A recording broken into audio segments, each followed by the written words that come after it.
And it looks like we maybe are on track to close out this week in Washington in the United States Senate, unless this does bleed into a Saturday session, as they've been taking care as best they can of a number of different agenda items. And if you've been listening or watching this program this week, you know that included the confirmation of Todd Blanche to be the next Attorney General. There was very much a question as to whether or not they could get to the requisite amount of votes to get the president, his nominee, confirmed, as they already lost Senator Susan Collins of Maine, who's up for re-election. As of 6 a.m. this morning, they had also lost the vote of Senator Lisa Murkowski of Alaska.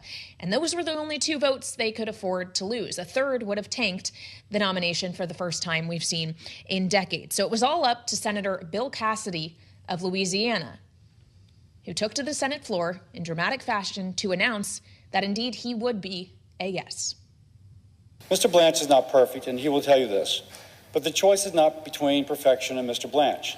It is between Mr. Blanche and another acting attorney general who may not run the department effectively under President Trump, and who indeed may not be as good as Mr. Blanche. It's where we start our conversation with Josh Wingrove. Let's get the latest from the White House right now. Bloomberg White House correspondent live on the North Lawn. Josh, it's always great to have you.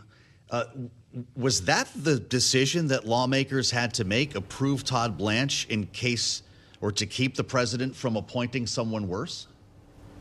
I mean, it's one way to frame it, I suppose. You know, as we know, the backstory here is Cassidy has been a foe of the president. The president's gone after him, supported a primary against him, and it really has not bit the president very much yet. Of course, we saw the same thing in Texas with John Cornyn.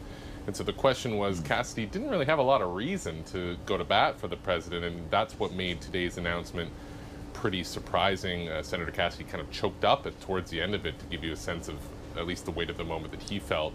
But Trump world had been pressing for this, both sort of acknowledging that Blanche has been at risk, but also expressing confidence that in the end he would be confirmed, including, of course, after that deal to get him out of committee. And so in some ways, I think they'll be taking a victory lap here, but not be too surprised on it. Of course, what appears to be our new permanent attorney general or confirmed attorney general, former lawyer of the president, and it just goes to show you that Congress continues to back, essentially, or the Republicans in Congress in particular, of course, back what the president wants to do. So it's a surprising one. I suppose you could say in some ways Murkowski's announcement nodded to it, in that she might not have come out with her no vote had she not known that she had the wiggle room to do that. But that's just pure speculation on my part as I melt here like an ice cream cone on the North Lawn here on this Friday. But yeah, certainly they're going to be celebrating him in the building behind me.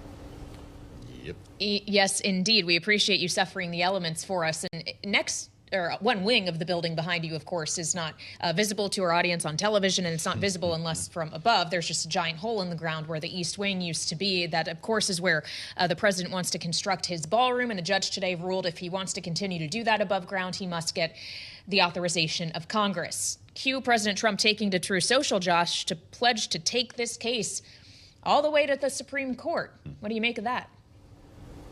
I think he continues to be very focused on the renovations on this building. Not only that, but the helipad, which we saw reporting, of course, this week, that they've been kind of ripping it up to go restart what he's doing. The risk for the president here is this is muddying his message, right? So he's going to take this to the Supreme Court, essentially keeps the fight going. He's talking about it on the stump. I was with him when he gave a speech in Vegas a couple of days ago. And that speech really focused on what he casts as the strength of the economy. He's talking about Iran and hoping it will end soon. He veers into the renovation projects regularly, including the ballroom. And the question is whether that is, ultimately what voters will respond to, right? Polls are showing voters are very frustrated with the state of the economy, that Trump is underwater on his handling of the economy, which is normally a strong suit for him in polls, and that his overall approval rating is at or near all-time lows. Trump dismisses these polls as fake. But I just think what we're going to continue to see as this legal fight drags on is just a profile from it, whether it's those or the reflecting pool, I should add. And the president just continues to be very interested in them. So I don't think I'm not surprised that he's going all the way to the Supreme Court.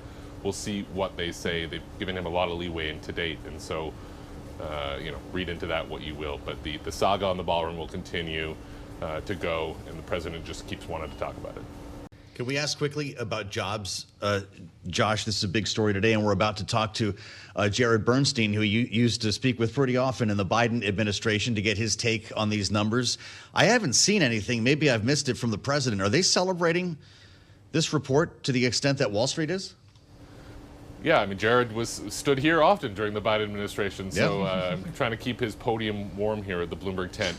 They are essentially shrugging it off right now with saying, look, these are high variance numbers. This is an aberration. They noted that the consensus estimate was higher, essentially saying that's a good thing, that maybe the experts are right. Of course, by the way, when the numbers beat consensus, they say, the experts don't know anything, so they couldn't pick their lane on that one.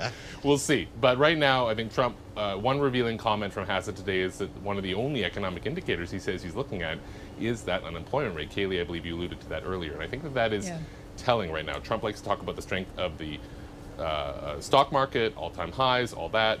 But one of his top economic advisors saying they're really watching that employment rate. And so I think that is telling. There continue to be mixed signals at best in the economy. Of course, if you listen to the president's speech, you wouldn't necessarily hear that. All right, Josh Wingrove, we'll let you get into the air conditioning. Thanks for joining us, Bloomberg White House correspondent, live from the hot North Lawn for us on this Friday. 63% humidity. Yeah, that's brutal. I don't envy Josh right now. We're in a nice air-conditioned studio ourselves. We have the good gig today.